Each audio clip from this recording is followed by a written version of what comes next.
Episode 5 of Wheel of Time Season 3 is out, and although it did not receive the same critical acclaim from me and from others as the previous episode did, there's still a ton to break down from this episode. There are a ton of Easter eggs and bits of book lore to break down in Episode 5, so today we're going to go scene by scene, and I'll point out all the fun stuff from Episode 5 titled Tel'aran'rhiod.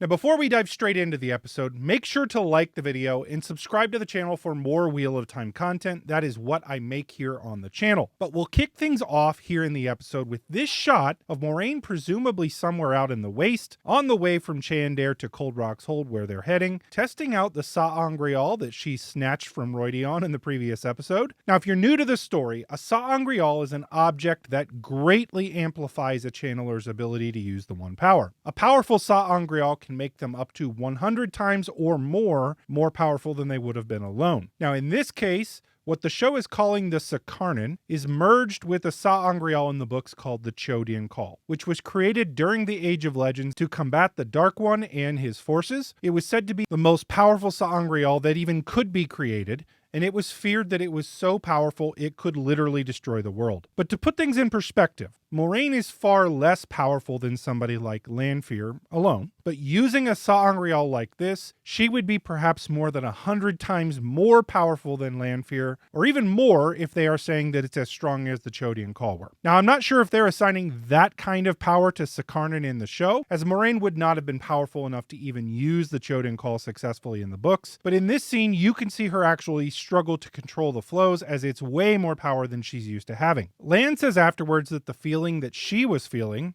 was euphoric, which is due to the one power being very, very addictive, and she was using a ton of it, so it was probably pretty powerful. Now, I will say it does not appear that Moraine was able to use as much of the power as the Sa'angreal can control, as although I think this scene was meant to show how powerful the Sa'angreal is, I'm not sure it hit the tone of showing that, and I'm not sure what we saw was any more impressive than some of the things we've already seen Moraine do during the show, like the ships in Episode 8 of Season 2. Here we get our first shots of Cold Rock's Hold, which is the home base of the Nine Valleys Sept of the Tardad clan of the Aiel. This is where Ruark is from and where he is the clan chief. Now, and this right here is his wife, just as Bear is his wife. Now, the Aiel practice polygamy, and this woman here is Leon, who is also the roof mistress of Cold Rock's Hold. The roof mistress in the Aiel culture owns the hold, as Aiel men do not actually own property. It's tradition to ask leave to enter a roof mistress's hold, which is what we see happening here. Here we jump to Swan in her offices as she reads this letter and then sniffs it smiling. And unless she has some random fetish for smelling paper, I'd assume that this is a love letter of some sort from Moraine with her perfume or something on it. The way she puts it away very quickly when she hears Elida coming basically says as much. In this scene, we get a bit of the backstory between Elida and Swan. Elida taught novice classes to both Swan and Moraine in the books, and she was sort of a foil for Moraine and Swan in the prequel novel New Spring. In the books, Elida was one of the strongest Aes Sedai and the fastest to move from novice to accepted in the Tower's history, doing it in under 3 years. Then Moraine and Swan came through, who both matched her in power and matched her feat of being raised to accepted in 3 years as well. Elida made it very difficult for both Moraine and Swan, of whom she believed needed pushed, so she made it hard for them to push them, although it could be said that she just didn't like them either. Elida was even there when Moraine was raised to Aes Sedai, and she was a part of that testing and made it very, very difficult for her. Needless to say, Elida had a combative relationship with both Moraine and Swan, and saw firsthand how they knew each other and cared for each other. There's also a hint in this conversation that in the past, both Elida and Swan stood on two sides of an issue in the hall, one in which Swan won. So maybe that's some foreshadowing of something to come the rest of this season. But also diving more into this conversation, Elida picks on Swan's sense of style and how many kings and queens have had to sit in her simple apartments. Now, this may seem like it's not important, but it actually is. This is very telling of Elida's character. She is obsessed with appearance and others seeing the White Tower as above everybody. Some of that could go all the way back to Elida's upbringing. She was born to a very minor noble house in Murandy, and it was said that her lands were barely more than a farm, so that when she did get some sort of power, she wanted to be seen as a noble. She wanted to be seen as powerful, and she became obsessed with how she was seen. Now, the last thing to mention on this conversation is Elida calls Swan river trash, something I'm certain that she would not have even dared to do in the books at this point in the story. Now, Siuan in the books is known for having a fiery temper and likely would not have tolerated that type of language. And right now, Elaida, who seems to be hated by everybody she talks to in the tower, would not have had the political standing to offset whatever punishment Siuan doled out to her. It could have ended Elaida's political aspirations in the tower right this second had Siuan reacted differently here. So that scene was a bit odd to me. So we'll move on to this scene with Adalias that has me thinking quite a bit. What exactly is going on with Adalias? The scene starts with Verin talking to her sister as though she's a child about tea. And Adalias can barely say that she's afraid the tea will be hot. Verin makes a joke that maybe they can make it wine instead, and they both chuckle as though they're in on the same joke. Then, when Verin leaves to go over and speak with the Amyrlin Innkeeper, Adalias holds the tea for a few seconds like she isn't sure what to do with it, and then after staring at them for a second, just snacks back into normality and drinks the tea like normal. It's very interesting. Later, she's used as the bait for their trap for Elaida. It's very interesting that she was able to mislead Elaida, and also that Verin, Lyanna, and Siuan believed that she could fool Elaida as well. It makes me wonder if there is something else going on with her character that we don't know about. So we jump back to the Two Rivers, and I know I've mentioned this in my review, but Perrin has still not left to save the Cothans, and it seems that Faile is the reason that he actually moves to do it now. For context, in the books, when Perrin arrives back in the Two Rivers, he discovers that not only has his family been murdered by who he believes at the time are Trollocs, but also that the Whitecloaks have taken a number of people captive, including the Luhans, who were the blacksmiths that he was apprenticed to. He almost immediately sets out to retrieve them, calling out the rest of the villagers for their lack of action and establishing himself as their leader on the way. He doesn't see it that way. He's just doing what needs to be done. However, everybody begins to follow him. So far in the show, they haven't really established Perrin as a leader at all. He had that one speech in the previous episode, but really it's been more of Faile. The leadership is actually part of him showing his Deviran nature in the books, and we just haven't really seen that in the show. So far in the show, as I said, Faile has been the true leader. Isabella Bucchieri has been absolutely incredible so far. She's really nailed the part of Faile. This was not only an outstanding casting choice, but I think she's also really playing the part well. We jump to this meal being had by everybody at Cold Rock's Hold, and there are a few things to point out here. For one, you might be wondering why there are no chairs. Well, Aiel rarely, if ever, sit in a chair. In fact, there's typically only one chair in an entire hold, and that's for the clan chief to pass judgment at the times where they're asked to. They typically just sit on the ground where they are, just like they are here. Also, you'll notice that Ruark's granddaughter and everybody else continues to call Rand al'Thor rather than simply Rand. For the Aiel, they typically do not have surnames in the way that Wetlanders do, so often they just use the full name. And this is something that happens a lot in the books as well. Let's jump to Egwen learning the world of dreams from the Wise Ones. They are, of course, needing to speed up the training here. In the books, Egwen's training takes quite a bit longer, and on top of that, she came to the Wise Ones with more ability than she has shown in the show so far. But this is understandable given the time constraints they have. In the books, the first part of Egwen's training is spent trying to teach her how to fall asleep on command, something that she just gets very easily here. I love how once they're in the dream, there is like this empty, soundless echo, and the lighting changes a little bit. The world of dreams is a direct reflection of the real world, with things happening in the real world affecting what's going on in the dream. Also in the dream world, dreamers have the ability to control items in their surroundings. So almost think of it like Neo in The Matrix. This is how Egwen changes her dress just by thinking of it. And if you take this far enough, the implications are pretty powerful, although changes made in the dream won't affect the real world. There is so much depth to the world of dreams from the books. It will be interesting to see how much more they give us in the show, given the amount of time that they have. We're definitely going to come back to this, though, in a little bit. Now, one question, though, is how dedicated Lanfear must be to stalking Egwen, as it seems like it was midday, and apparently Lanfear was sleeping because Egwen was learning the dream, and Lanfear pops into her dream to strangle her and choke her out. That is some serious dedication to torturing Egwen. You almost have to applaud the effort on Lanfear's part that she's taking naps in the middle of the day to figure out if Egwen pops in the dream. As we jump to this scene of them in the hold of the Seafolk ship, something that stands out to me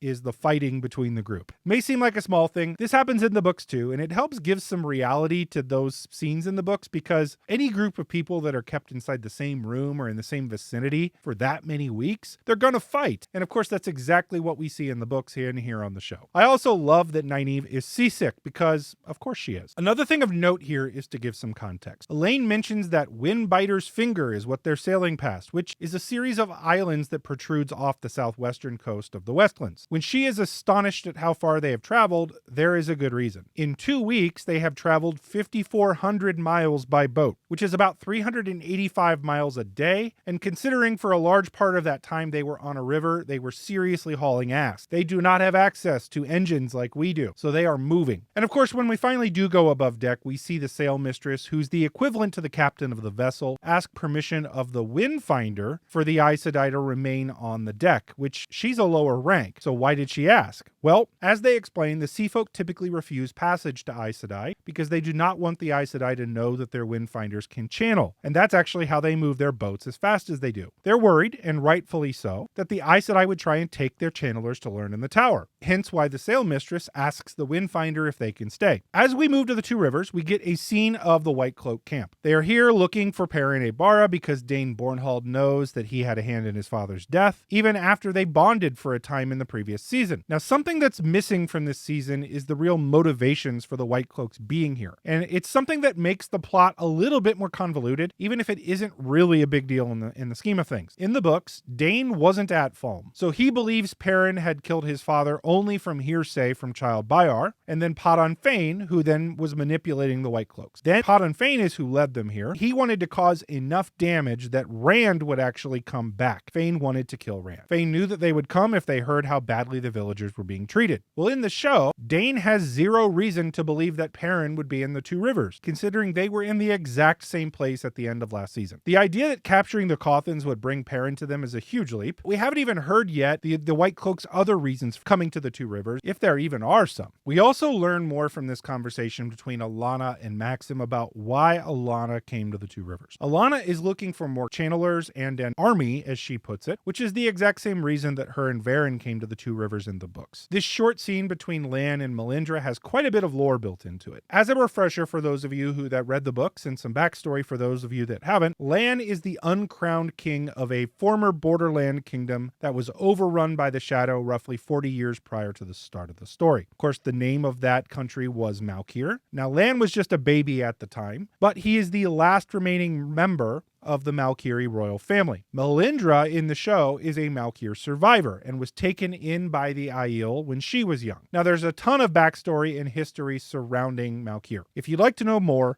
check out this video here that I made that gives the full history of the rise and fall of Malkier and gives some significance to Lan's plot and Lan and Melindra's conversation. The story of Malkier is actually really, really cool. We then jump to this scene of Lan and Moraine talking, and Lan gives Moraine some usquai, which is an Aiel alcoholic drink. Now, usquai is actually whiskey, which is made from maize that they grow in the waste. Little throwback to our world. Now, as we head back to the Tanchico plotline, we see this panning shot of Tanchico at night. You can see the 3 peninsulas that make up the city, and in the background, you can see fireworks. Fireworks are a staple of the Illuminators, a guild that makes its base of operation in Tanchico, where their main guild house is located. They have a monopoly on the creation of fireworks and the display of fireworks, and you can see that there in the background. Now, we get to this scene of Elaida coming to question the Black Ajah sisters, and of course she kills Amiko and starts torturing Joya until the Grey Man interrupts, and almost kills Elaida until Swan and Lyanna rescue her. Swan heals Elaida, and even though Swan establishes that she misjudged Elaida, can we really be sure that Elaida isn't Black Ajah in the show? Did she do anything that would make us think she isn't? Now, I will say that her killing of Amiko is not necessarily against the 3 oaths, as I mentioned in my review video. If she was convinced that she was a Dark Friend, and she was already convicted, then she could have done that, at least through the 3 oaths. I think they are setting up Elaida to be willing to do things that Swan isn't, or at least go to lengths that Swan isn't. Here we see Perrin and the gang doing the least sneaky sneaking in the history of sneakery, as they waltz right in. Infiltrate the Whitecloak camp. My bad. One thing that is badass here, though, is that Faile kicks some ass. As I mentioned in my review, she's basically Black Widow, and I love her. We also learn here how many crossbow bolts it takes to knock an Aes Sedai down but not kill her, and apparently that is an absurdly high number. The Whitecloaks are very good at hitting areas that are non-lethal, which is fortunate for Alanna. Those diplomas from Stormtrooper Aiming College were apparently worthless for the Whitecloaks. Maxim predictably returns and kicks some more Whitecloak ass, and it will be interesting to see what happens with Alanna, considering she is now a pincushion, at the moment, and she can't heal herself. Also, good luck trying to do any of the redemption arc that the Whitecloaks do somewhat get in the books, as burning Natty Cawthon alive at the stake gonna be a hard one to overcome, especially after we see her in Matt's dreams later. As we jump back to the Waste, we see Egwen and Moraine in Cold Rock's Hold, and Moraine asks Egwen to take her to see Siuan in the dream. Now, this is obviously something they're doing for the show. I already beat this up a ton in my review, as it breaks the rules that we know about from Tel'aran'rhiod, so I won't beat it up too much more here, other than to say that the only way in the books for a person like Moraine, who isn't a dreamer, to access the world of dreams is to either have a Tel'aran'rhiod, like the picture frame that her and Siuan had from season 1, or enter in the flesh, which is not a concept that they have introduced yet in the story. What Egwen does here is not possible by the lore of the books, but hey, this is an adaptation. They're going to make some changes. In the conversation between Siuan and Moraine, we see some more of their backstory and the history about how they set out to find the Dragon Reborn together. This matches almost exactly to the books, except that in the book, Siuan was a little bit more capable and in charge than she has shown to be in the show so far. That's not to say that she didn't make mistakes in the books too, but their roles are similar, and Siuan was chosen to lead the tower and did a much better job of that, of preparing the tower, I would say, in the books than she has done in the show. Another part of these dream sequences that is important to point out is that Perrin is not seen to notice Egwen in the dream. It isn't clear yet whether they're going to give Perrin his same wolf dream powers as in the books, as that is a huge part of his character from the book. It could be that they are slow rolling much of Perrin's character development, because in the books it happens really early, and then the latter half of the book series is left without a ton of development. They may be rolling that out over more seasons to give him better arcs in future seasons, so that could be why we don't see much of the wolf dream. But that's episode 5, Tel'aran'rhiod. What did I miss? Let me know in the comments of the video, and make sure again to like the video and subscribe to the channel to be updated when I release new Wheel of Time content. Another thing worth noting is that if you are new to the Wheel of Time, or if you're not new to the Wheel of Time, there is an event that you may want to join us for. On July 11th through 13th of this year in Columbus, Ohio, we will be hosting the 4th annual WotCon, which is a Wheel of Time fan convention. Our special guests this year are Sharon Gillam, the costume designer for the show, as well as Maria Simmons, member of Team Jordan, and Robert Jordan's former research assistant and assistant to Harriet McDougal, who is Robert Jordan's widow. Also joining us will be Michael Kramer and Kate Redding, the famous audiobook readers for the Wheel of Time audiobooks, and tons of other content creators. The Innkeeper from the Dusty Wheel hosts us. He's the MC for the event, but you'll notice a ton of others as well. The convention is a ton of fun. It's a great community event. Get your tickets while they last at wotcon.com. I cannot wait to see you all there. Thanks again to my patrons for supporting the channel. You are truly appreciated. If you would like to become a patron, check out the link in the description of the video. Lastly, if you liked this video, check out some of these other videos here that I also think you will love. Thank you for watching, and until next time, peace out.